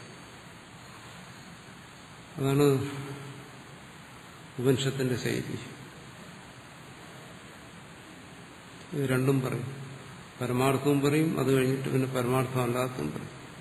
ഇത്രയും വലിയൊരു തത്വം പറഞ്ഞതിന് ശേഷം പിന്നെന്താ ഈ നിസ്സാര കാര്യങ്ങൾ പറയുന്നു? വലിയ തത്വം പറഞ്ഞു എന്ന് പറയുന്നത് ശരിയാ, പക്ഷെ ആ വലിയ തത്വത്തെ ഉൾക്കൊള്ളാൻ കഴിഞ്ഞോ? ഇല്ല. അപ്പൊ അതിനെന്തോ തടസ്സങ്ങളുണ്ട്. അത് നിസ്സാരമായിരിക്കും. നിസ്സാരമായ തടസ്സങ്ങളെ മാറ്റുന്നതിന് നിസ്സാരമായ കാര്യങ്ങളും മറ്റുപാസനകളും മറ്റും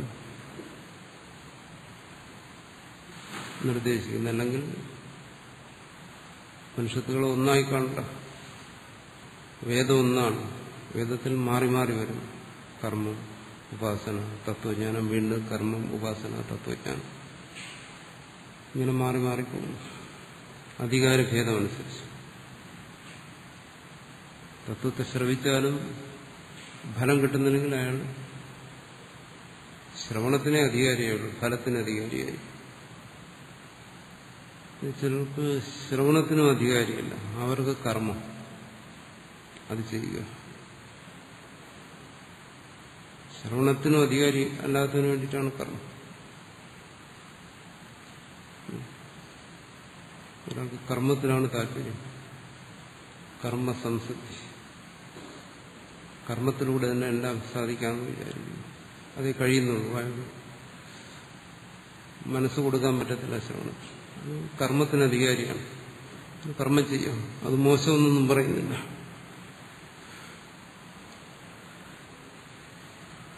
തന്റെ അനധികാരിത്വം കൊണ്ട് കർമ്മത്തിൽ മുഴുകിയിരിക്കും. മറ്റൊന്നും അയാളുടെ മുമ്പിലില്ല, മറ്റൊന്നും അയാൾക്ക് വേണ്ടി നിർദ്ദേശിക്കാനില്ല. അതുകൊണ്ട് കർമ്മം. പിന്നീട് ഉപാസന വരുന്നു. കുറച്ചുകൂടി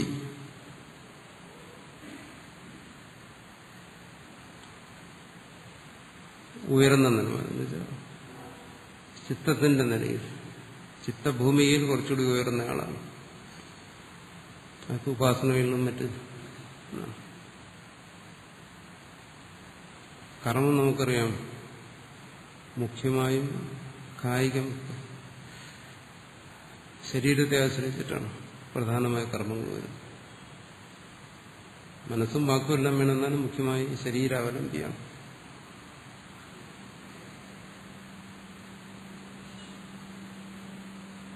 അപ്പൊ അങ്ങനെയുള്ളവർക്ക് അതാണ്.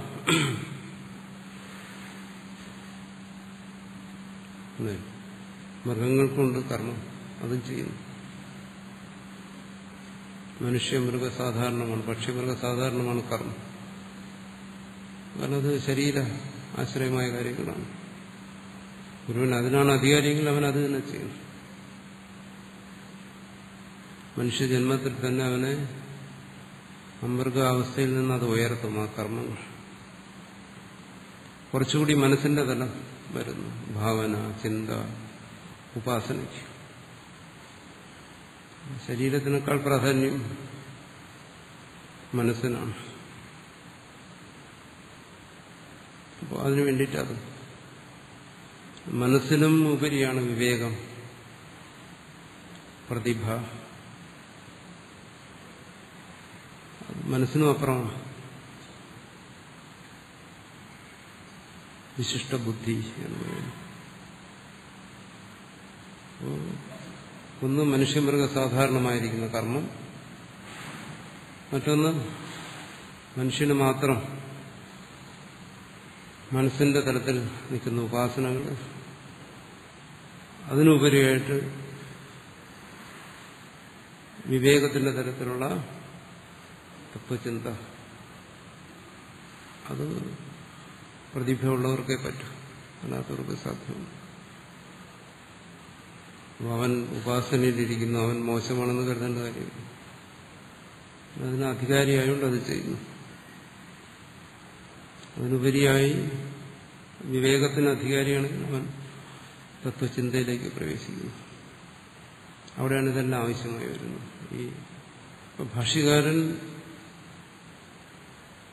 ആവശ്യപ്പെടുന്നത് കർമ്മത്തിന്റെ തലം വിട്ട്, ഉപാസനയുടെ തലം വിട്ട് നിങ്ങൾ വിവേകത്തിന്റെ മാർഗത്തിലേക്ക് വരിക. അതെങ്ങനെ വരും? വിവേകത്തിന്റെ മാർഗത്തിലേക്ക് പറയുന്നു, വിവേകത്തെ ആശ്രയിച്ച് വിവേകത്തിന്റെ മാർഗത്തിലേക്ക് വരും. എന്താ എന്റെ താല്പര്യം? വിവേകത്തെ ആശ്രയിച്ച് വിവേകത്തിന്റെ മാർഗത്തിൽ വരിക എന്ന് പറയുന്നത് ഒന്ന് കർമ്മത്തിന്റെ തലം, ഉപാസനയുടെ തലം, ഇതെല്ലാം വിട്ടിട്ട് വിവേകത്തെ ആശ്രയിക്കുക എന്ന് വെച്ചാൽ ശ്രവണ മനനങ്ങളെ ആശ്രയിക്കുക. അതാണ് ഭാഷ്യകാരൻ ആവർത്തിച്ച് പറയുന്നത്. കർമ്മത്തെ ഉപേക്ഷിക്കുക, കർമ്മത്തെ ത്യജിക്കുക, സർവകർമ്മ സന്യാസം. ഭാഷ്യകാരന്റെ രീതി അതാണ്. അവിടെ കർമ്മത്തെ ഉപാസനകളെ എല്ലാം വിടാൻ പറയുന്നു. പക്ഷെ വിവേകത്തിനൊരു മാർഗമുണ്ട്, അതിനെ ആശ്രയിക്കുക. എന്താണത്? ശ്രവണ മനനാദികൾ. ഇപ്പം നമുക്കത് സൗകര്യമുണ്ടോ, നമ്മുടെ ചുറ്റുപാടുകളൊക്കെ അതിനനുകൂലമാണ്, അതൊന്നുമല്ല. ശാസ്ത്രം പറയുന്ന അതാണ്. അല്ലെങ്കിൽ ഭാഷ്യകാരന്റെ നിലപാടതാണ്. ഒരു ശ്രവണത്തിന്റെ മാർഗത്തിലേക്ക് വരിക. പക്ഷെ അതിന് യോഗ്യനാണെങ്കിൽ, യോഗ്യതയില്ലാത്തവൻ അതിലേക്ക് വരണമെന്ന് പറയുന്നില്ല. യോഗ്യതയില്ലെങ്കിൽ നിങ്ങൾ കർമ്മത്തിന്റെ മാർഗത്തിൽ നിൽക്കുക, അല്ലെങ്കിൽ ഉപാസനയുടെ മാർഗത്തിൽ നിൽക്കുക. അതിനുള്ള പ്രതിഭ, അതിനുള്ള ശേഷി ഉണ്ടെങ്കിൽ വിവേകത്തിന്റെ മാർഗത്തിൽ വരിക, പോവുക. അവിടെ വരുമ്പോൾ ഇതൊക്കെ ആവശ്യമായിട്ട് വരും. സത്കാര്യവാദവും മറ്റും അതിനു വേണ്ടിയിട്ടാണ് അതിവിടെ ചർച്ച ചെയ്യുന്നത്. ഇത് ഒരാൾക്ക് തോന്നുന്നത് തനിക്ക് പറ്റിയതല്ല എന്ന് തോന്നുകയാണെങ്കിൽ അയാൾ ഉപാസനയുടെ മാർഗത്തിൽ പോകുക, ഇതിനെ വിടുക. പക്ഷെ നമുക്കൊന്ന് പറ്റിയതാണോ അല്ലേന്നറിയണമെങ്കിൽ അതിനൊന്ന് പരിചയപ്പെടണമല്ലോ. എന്നാലേ നമുക്ക് മനസ്സിലാക്കാൻ പറ്റൂ, തീരുമാനിക്കാൻ പറ്റൂ ഇത് പറ്റിയതാണോ അല്ലേ. അത് പരിചയപ്പെടുത്തുന്നതിന് വേണ്ടിയിട്ടാണ് ഇതിനെ ആദ്യം പറയുന്നത്. വേദം ഇടകലർത്തി പറയുന്നു. ഭാഷ്യകാരൻ ആദ്യം പറയും ഇതാണ് പരമാർത്ഥം, നിങ്ങൾക്ക് പറ്റുമോ എങ്കിൽ ഈ വഴിക്ക് പോകും, പറ്റില്ല അടുത്ത് ഉപാസന അങ്ങനെ പറയുന്നു, അതിൽ പോവുക. അതുകൊണ്ട് ഗുണമുണ്ട്. അതാണ് അടുത്ത് പറയുന്നത് കിം ലക്ഷണേനം വൃത്തിനാവൃതം. തുടർന്ന് ഉപാസനാ ഭാഗത്ത് ഇവിടെയെല്ലാം ഏവം വേദ ഏവം വിദ്വാൻ എന്നെല്ലാം പറയുന്നത് ആരാണോ ഇതിനെങ്ങനെ ഉപാസിക്കുന്നത് എന്നുള്ള അർത്ഥത്തിലാണ്.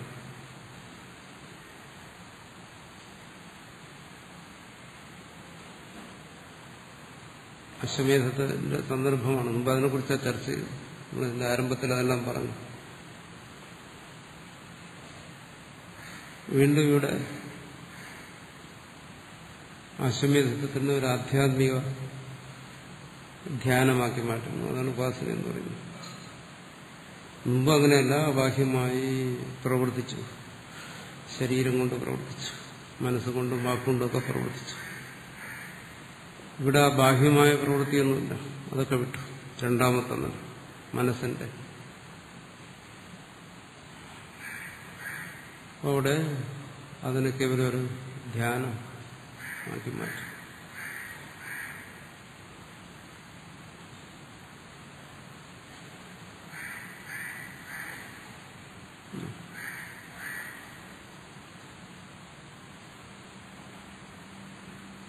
ഇവിടെ അദ്വൈതത്തിൽ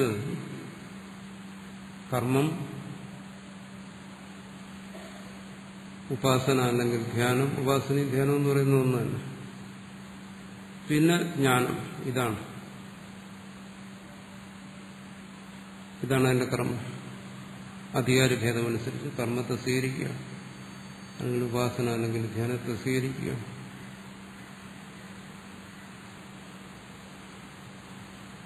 യോഗം സാധാരണ തരത്തിൽ പറയുന്ന ഭക്തി തുടങ്ങിയ കാര്യങ്ങളെല്ലാം ഉപാസനയുടെ തരത്തിലാണ് അദ്വൈതം സ്വീകരിച്ചിരിക്കുന്നത്.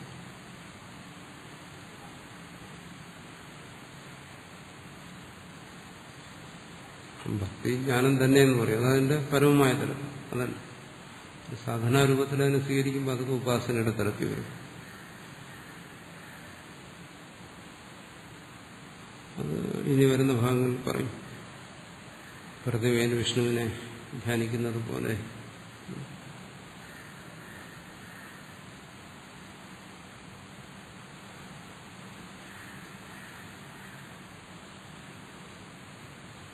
പിന്നീട് വരുന്ന തത്വചിന്തയിൽ അവിടെയും പറയും ധ്യാനത്തെക്കുറിച്ച്. അത് തത്വജ്ഞാനത്തിന്റെ നിശ്ചയമാണ് അവിടുത്തെ ധ്യാനം എന്ന് പറയുന്നത്. ഉപാസനയുടെ ധ്യാനമല്ലാതെ രണ്ടും തമ്മിൽ വ്യത്യാസമുണ്ട്. ഉപാസനയിലുള്ള ധ്യാനം എന്ന് പറയുന്നത് ഭാഷ്യകാരൻ പറയും മുമ്പിൽ സാളഗ്രാമത്തെ വച്ചിട്ട് അതിനെ വിഷ്ണുവാണെന്ന് ഭാവന ചെയ്തു. അതാണ് ഉപാസനയുടെ ധ്യാനം. മാനസീ ക്രിയ എന്ന് പറയും. മനസ്സിന്റെ ഒരു ക്രിയ. അതാണ് മനസ്സിന്റെ ക്രിയ ആവർത്തിക്കുന്നു.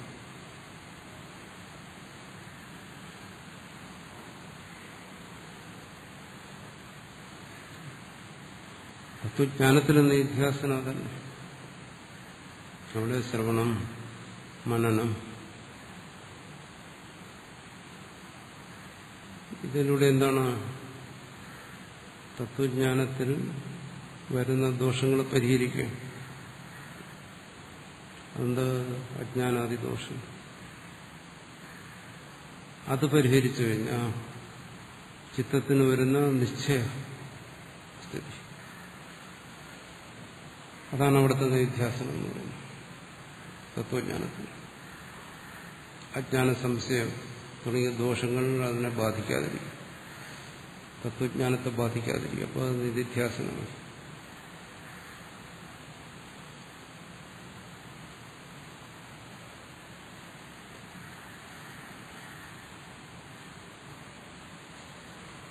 അത് വിചാരത്തിന്റെ മാർഗം, മനനത്തിന്റെ മാർഗം, മറ്റൊന്ന് ഉപാസനയുടെ മാർഗം. ഇവിടെ ഇപ്പോൾ ഉപാസനയെ കുറിച്ച് പറയുന്നു. കിം ലക്ഷണേന മൃത്തിനാവൃതം ആശ്രിതമിച്ച അശ്വനായ ശൈവമൃത്യോർ ലക്ഷണം തയാ ലക്ഷിതേന മൃത്തിന അശ്വനായ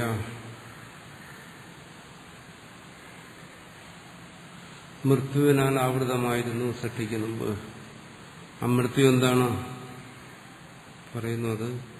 വിശപ്പാണ് മൃത്യു.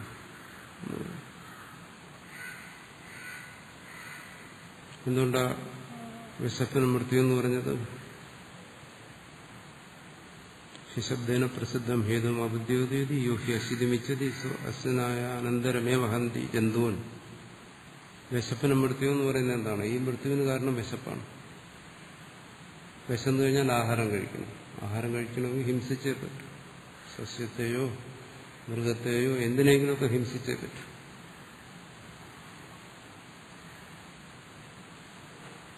അതുകൊണ്ട് ഈ സൃഷ്ടിയൊക്കെ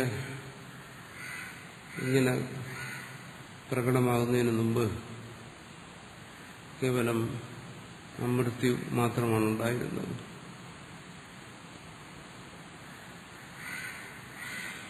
ബുദ്ധ്യാത്മനഃ അശ്വനായ ധർമ്മ ഇതി സയേഷ ബുദ്ധ്യവസ്തു ഹിരണ്യഗർഭോ മൃത്യുരിച്ചത്. അവിടെ എന്താ ഈ മൃത്യുവായിരുന്നത്?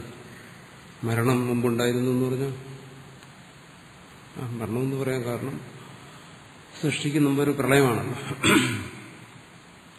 ആ പ്രളയം മരണമല്ലേ? അവിടെ നിന്നല്ലേ വീണ്ടും സൃഷ്ടി ആരംഭിക്കുന്നു. ഈ പ്രളയം എന്ന് പറയുന്നത് എന്താ? ഒരു ശൂന്യതയാണ്, ഒന്നുമില്ലാത്ത അവസ്ഥ അല്ല.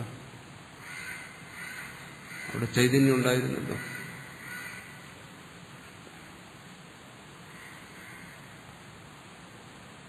ആ ആ ചൈതന്യന് പറയുന്ന പേരാണ് ഹിരണ്യഗർഭം.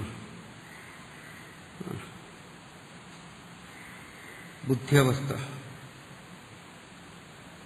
ആ ബുദ്ധി താതാത്മ്യത്തിലിരിക്കുന്ന സൃഷ്ടിക്ക് തയ്യാറായിരിക്കുന്ന അവസ്ഥ, അതിനാണ് ഹിരണ്യഗർഭൻ എന്ന് പറയുന്നത്. ഈ സമഷ്ടി സൃഷ്ടിക്ക് തയ്യാറായിരിക്കുന്ന അവസ്ഥ. അവിടെ ഈശ്വരന് പറയുന്ന പേരാണ്, അല്ലെങ്കിൽ ബ്രഹ്മത്തിന് പറയുന്ന പേരാണ് ഹിരണ്യഗർഭൻ. ആ അവസ്ഥയിലായിരുന്നു. ഇവിടെ ആ സൃഷ്ടിക്ക് മുമ്പുള്ള അവസ്ഥയിൽ നിന്ന് തുടങ്ങി അശ്വമേധത്തിലെ കുതിര വരെ എത്തും. സൃഷ്ടിയാണല്ലോ അത്. അതിനെക്കുറിച്ച് ചിന്തിക്കുകയാണ്, ഭാവന ചെയ്യുകയാണ്. മറ്റൊന്നുകൂടെ മനസ്സിലാക്കണം, ഈ പറയുന്ന ഉപാസന നമുക്ക് വേണ്ടി പറഞ്ഞിരിക്കുന്നതല്ല. ആർക്കു വേണ്ടി? വൈദികന് വേണ്ടി. അവനിത് മനസ്സിലാകത്തുള്ളൂ. വൈദികനെന്ന് വെച്ചാൽ വേദാധ്യയനം ചെയ്ത് വൈദികമായ കർമ്മങ്ങളെല്ലാം അനുഷ്ഠിക്കുന്നവൻ. അവനെ ഈ പറയുന്നതൊക്കെ പൂർണ്ണമായും പിടികിട്ടത്തുള്ളൂ. കാരണം വൈദിക കർമ്മങ്ങളുമായി ബന്ധപ്പെട്ടാണ്, വൈദിക കർമ്മങ്ങളുടെ സങ്കേതങ്ങളെ ഉപയോഗിക്കുന്നത്. അതുകൊണ്ടൊരു ബന്ധമില്ലാത്തവരതിന് ഇതൊക്കെ എങ്ങനെ ചെയ്യാൻ പറ്റും?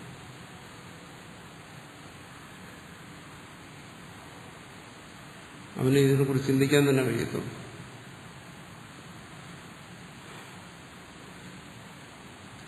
ഇത് ആ ശാസ്ത്രത്തിന്റെ തന്നെ ഭാഗമായതുകൊണ്ട് നമ്മൾ അത് ചിന്തിക്കുന്നത്.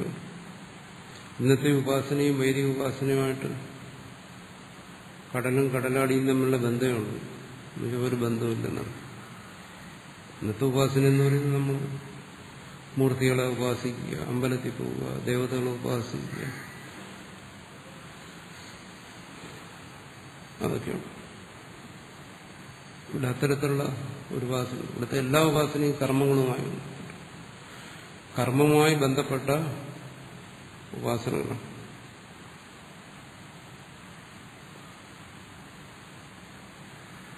അപ്പൊ സൃഷ്ടിക്ക് മുമ്പ് അങ്ങനെ അതിന് പറയും ജീവനെന്നും പറയും. കാരണം അവിടെയും വരുന്നുണ്ടല്ലോ വിശപ്പും ദാഹവും, അവിടെയും വരുന്നുണ്ടല്ലോ ഹിംസയും മറ്റും. പക്ഷെ അത് വ്യഷ്ടിയിലല്ല, സമഷ്ടിയിലെന്ന് പറയുന്നു. സമഷ്ടി പ്രപഞ്ച കാരണരൂപത്തിലിരിക്കുന്ന ആ ബുദ്ധി താതാത്മ്യത്തിലിരിക്കുന്ന ജീവഭാവം എന്ന് പറയുന്നു. ബുദ്ധി താതാത്മ്യത്തിലിരിക്കുന്ന ഇവിടെ പറഞ്ഞു ബുദ്ധ്യവസ്ഥ എന്ന് പറയുന്നു. ജീവൻ എന്ന് പറയുന്നത് ചൈതന്യം. കേവല ചൈതന്യത്തിന് നമുക്ക് ജീവനെന്ന് പറയാൻ പറ്റത്തില്ല. കാരണം കേവല ചൈതന്യം അത് സ്വപ്രകാശമാണ്. അത് ഒരു കർണങ്ങളെയും അപേക്ഷിക്കുന്നില്ല. അതിന് മൃത്യുവും മരണമൊന്നുമില്ല. പക്ഷെ സൃഷ്ടിക്ക് മുമ്പ് ആ ചൈതന്യം തന്നെ സൃഷ്ടിക്ക് തയ്യാറെടുക്കുന്ന ഒരു അവസ്ഥയാണ്, ഒരവസ്ഥാന്തരം. അതിൽ ഒരു ജീവഭാവം പ്രകടമാകുക.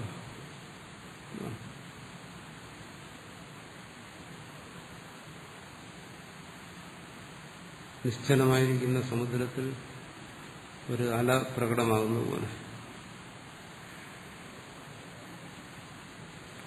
നിശ്ചലമായിരിക്കുന്ന സമുദ്രത്തിൽ അല പ്രകടമാകണമെങ്കിൽ അവിടെ എന്തെങ്കിലും വേണ്ടേ? അവിടെ കാറ്റും കോളുമൊക്കെ വേണം, എന്നാലേ വരും. ഇവിടെ സൃഷ്ടിക്കുന്ന മുമ്പ് ഏകമായ ചൈതന്യം മാത്രമായിരിക്കുമ്പോൾ ഇവിടെ എങ്ങനെ ഇത് സംഭവിക്കുന്നത്? അവിടെ ഒരു ഹിരണ്യഗർഭം വരിക, സൃഷ്ടിക്ക് തയ്യാറാകുക, അതൊക്കെ എങ്ങനെ സംഭവിക്കും? എന്താ അവിടെ നിമിത്തം എന്നാണ് പറയുന്നത്. അനാദിരനന്തോയും, സൃഷ്ടി ഇത് അനാദിയാണ്. സൃഷ്ടിക്ക് മുമ്പ് അങ്ങനെ ഒന്നുമില്ല. സൃഷ്ടിക്ക് മുമ്പ് സൃഷ്ടി തന്നെ, അതിനു മുമ്പ് അതും സൃഷ്ടി തന്നെ. അങ്ങനെ പിന്നെ എന്തിനു സൃഷ്ടിക്കേണ്ടി വരുമെന്ന് പറയുന്നു. ഒരു കൽപ്പാന്തം എന്ന് പറയുന്ന ഒന്നുണ്ട്, അല്ലേ? എല്ലാ പ്രവൃത്തിയും അവസാനിപ്പിച്ച് ഒരുവൻ ഉറങ്ങുന്നത് പോലെ. ആ ഉറക്കത്തിൽ അവൻ ഇരിപ്പുണ്ട്, ഉണരാനുള്ള എല്ലാ നിമിത്തങ്ങളും, ഇന്നലത്തെ അനുഭവങ്ങൾ, വാസനയെന്നോ സംസ്കാരമെന്നോ എല്ലാം പറയുന്നു. അതുപോലെ അടുത്തൊരു സൃഷ്ടിക്ക് വേണ്ട എല്ലാ കാര്യങ്ങളും അവിടെയുണ്ട്, നിശബ്ദമാണെങ്കിലും. ഭാഷ്യകാരൻ പറയും പ്രാണി കർമ്മം, ജീവന്മാരുടെ കർമ്മമെന്നോ ഒക്കെ പറയാതെ അതാണ് ഇവിടെ സൃഷ്ടിക്ക് വീണ്ടും പ്രചോദിപ്പിക്കുന്നത്. എന്താ ഉറങ്ങിയിട്ട് ഉണരുന്നത്? എന്താ അതിന് കാരണം? ഉറങ്ങിയപ്പോരെ സ്ഥിരം. എന്തുകൊണ്ട് അതിന് കഴിയുന്നില്ല? കാരണം ഇനി അനുഭവിക്കാനുണ്ട്, ഇനിയും ഒരുപാട് അനുഭവിക്കുന്നു. അപ്പോൾ ഉണർന്നേ പറ്റൂ. അതുപോലെ തന്നെ ജീവന്മാർക്ക് ഒരുപാട് അനുഭവിക്കാനുണ്ട്. അതുകൊണ്ട് ഈ സൃഷ്ടി വേണം. അതിനുവേണ്ടി ആ നിശ്ചലതയിൽ നിന്നും പിന്നീട് ഈ സൃഷ്ടിയൊക്കെ നടത്തണം. പ്രപഞ്ച സൃഷ്ടി, ജീവസൃഷ്ടി ഇതെല്ലാം നടത്തുന്നതിന് വേണ്ടി ബുദ്ധി താതാത്മ്യത്തിൽ ഒരു ജീവഭാവം പ്രാണികർമ്മങ്ങളെ കൊണ്ട് ആവിർഭവിക്കുന്നു. അതിനെ ഹിരണ്യഗർഭൻ എന്ന് പറയുന്നു.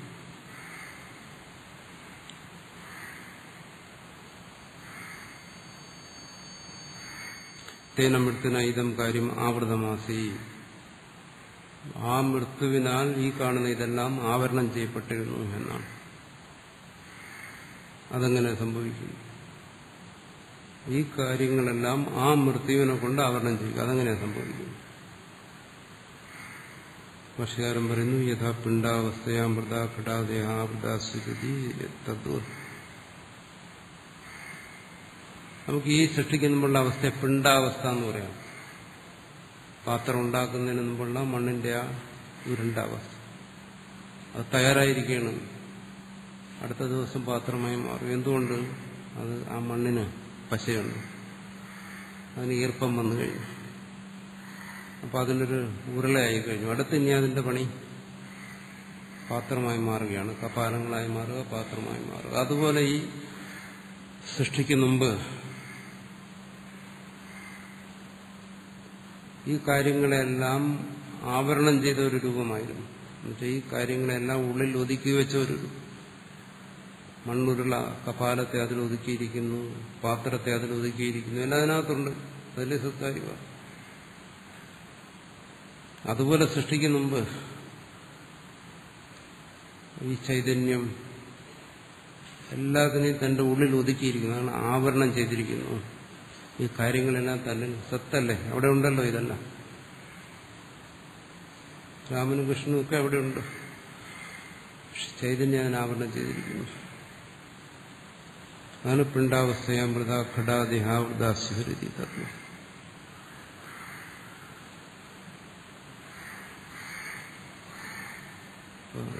എങ്ങനെ സൃഷ്ടിയുണ്ടായി, സൃഷ്ടിക്ക് മുമ്പ് എന്തുണ്ടായിരുന്നു, ഇതിനെ കുറിച്ചല്ലേ മനുഷ്യന് ഒരുപാട് ഭൗതികമായ അന്വേഷണങ്ങൾ കാണുന്നത്. അതിനൊക്കെ എന്തെങ്കിലും സമാധാനം ഉണ്ടാവും, ഭൗതികമായ സമാധാനം. ആധ്യാത്മികമായിട്ടുള്ള കാഴ്ചപ്പാടാണ് ഇവിടെ പറയുന്നത്. ഈ സൃഷ്ടിക്ക് മുമ്പുണ്ടായിരുന്നത് ആ ചൈതന്യം മാത്രം. ആ ചൈതന്യം സൃഷ്ടിക്ക് മുമ്പ് ഈ സൃഷ്ടിയെല്ലാം തന്റെ ഉള്ളിൽ ഒതുക്കി. അതിനടുത്ത് പറയും എങ്ങനെയാണോ മാതാവ് ഗർഭസ്ഥ ശിശുവിനെ തന്റെ ഉള്ളിൽ ഒതുക്കിയിരിക്കുന്നു. അവിടെ ഉണ്ടല്ലോ, പിന്നീട് അത് പുറത്തു വരും. അതുപോലെ ഈ സൃഷ്ടിയെല്ലാം തന്നിൽ നിന്നത് പുറത്തേക്ക് എടുക്കുന്നു. അപ്പം മണ്ണുരുളയ്ക്കകത്ത് കപാലവും പാത്രവും ഒക്കെ ഇരിക്കാമെങ്കിൽ ഈ കാണുന്ന സർവ്വതും അവിടെ ഇരിക്കാം.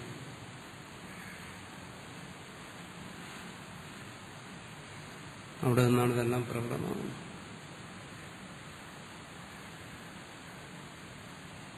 അതാണ് സുഷുപ്തിയിൽ നിന്ന് ജാഗ്രത സ്വപ്നമൊക്കെ വരുന്നത്. ഏതോ ഒരു സൂക്ഷ്മരൂപത്തിൽ ഇതെല്ലാം അവിടെ ഇരുന്നു, നമുക്കതറിയാൻ പറ്റില്ല. അനർവാച്യരൂപം എന്ന് പറയുന്നു. അങ്ങനെ ചോദിക്കരുത്, ഈ പുസ്തകം എന്റെ ഉറക്കത്തിലിരുന്നാണ്, അവിടെ നിന്ന് പുറത്തു വന്നതാണ്, അങ്ങനെയല്ല പറയുന്നതിന്റെ താല്പര്യം. അനർവാച്യമായ ഒരു രൂപത്തിൽ, അതിസൂക്ഷ്മമായ രൂപത്തിൽ ഇതെല്ലാം അവിടെ ഉണ്ടായിരുന്നു. അത് കേവല സത്തായിട്ട് അതുകൊണ്ട് സ്വയം അത് രണ്ടാകാതെ, അല്ല നമ്മൾ പെട്ടെന്ന് നമ്മളോട് പറയണം സുഷുപ്തിയിൽ എന്തുണ്ടായിരുന്നു, വാസനയുണ്ടായിരുന്നു, സംസ്കാരം ഉണ്ടായിരുന്നു, അജ്ഞാനം ഉണ്ടായിരുന്നു എന്നൊക്കെ പറഞ്ഞു കഴിഞ്ഞാൽ നമുക്ക് വലിയ തെറ്റിദ്ധാരണ മനസ്സിൽ വരും. സുഷുപ്തിയിൽ എന്തോ രണ്ട് കാര്യങ്ങളുണ്ടായിരുന്നു അങ്ങനെ. സർവക്ഷമമായ, സർവത്തെയും സൃഷ്ടിക്കാനും സംഹരിക്കാനും എല്ലാം ശേഷിയുള്ള ആ സത്ത് കേവല സദ്രൂപത്തിൽ അവിടെ ഇരുന്നു. ആ സത്തിനെല്ലാം ഉള്ള ശേഷിയുണ്ട്. അവിടെ അത് രണ്ടാകുന്നില്ല, ഒന്നായിരുന്നു കൊണ്ട് തന്നെ ഇവിടെ അത് രണ്ടായി. കാഴ്ചയും കാണുന്നവനും ഒക്കെയായി മാറി, മൂന്നായി അല്ലെങ്കിൽ പലതായി. അവിടെ ഇതിനെല്ലാത്തിനെയും തന്റെ ഉള്ളിൽ ഒതുക്കി വച്ചിരുന്നെങ്കിലും അത് ഏകനായി തന്നെ ഇരുന്നു. അവിടെ രണ്ടാമതൊന്നുമില്ല.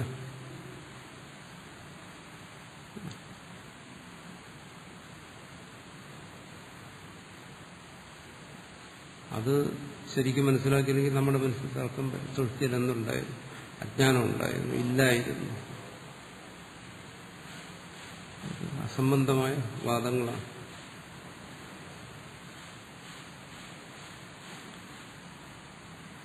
ഒന്നിന്റെ തന്നെ ഒരു വികാസം പോലെ.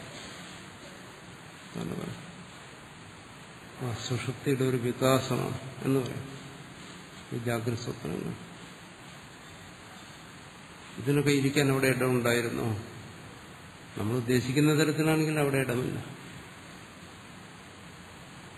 ഇടം, ദേശം, ദേശശൂന്യമായ ഒന്നാണ്. അവിടെ എങ്ങനെ മറ്റുള്ളതിന് ഇരിക്കാൻ പറ്റും?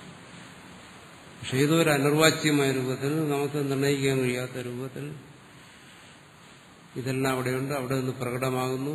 ഇനി പ്രകടമായിരിക്കുന്ന സമയത്തോ ഇപ്പോഴിതെല്ലാം അവിടെയുണ്ട്. ആ അനിർവാച്യമായ രൂപത്തിലിരിക്കുന്നു, വാച്യമായ രൂപത്തിൽ പ്രകടമാകുന്നു. അത് പ്രകടമാകുമ്പോൾ പറയും ഇത് പുസ്തകമാണ്, ഇത് മേശയാണ്, മറ്റൊന്നും പറയാൻ കഴിയുന്നില്ല. അങ്ങനെ ഇരിക്കുന്ന അവസ്ഥയിലൂടെ പറയുന്നത് ഹിരണ്യഗർഭാവസ്ഥ. മൃത്യു തേനമ്പെടുത്തുന്ന ഇതം കാര്യം ആവൃതമാസി. വളരെ ശ്രദ്ധിച്ച് മനസ്സിലാക്കേണ്ട ഒരു കാര്യമാണ്. തെറ്റിദ്ധാരണ മാറ്റേണ്ട ഒരു കാര്യമാണ്.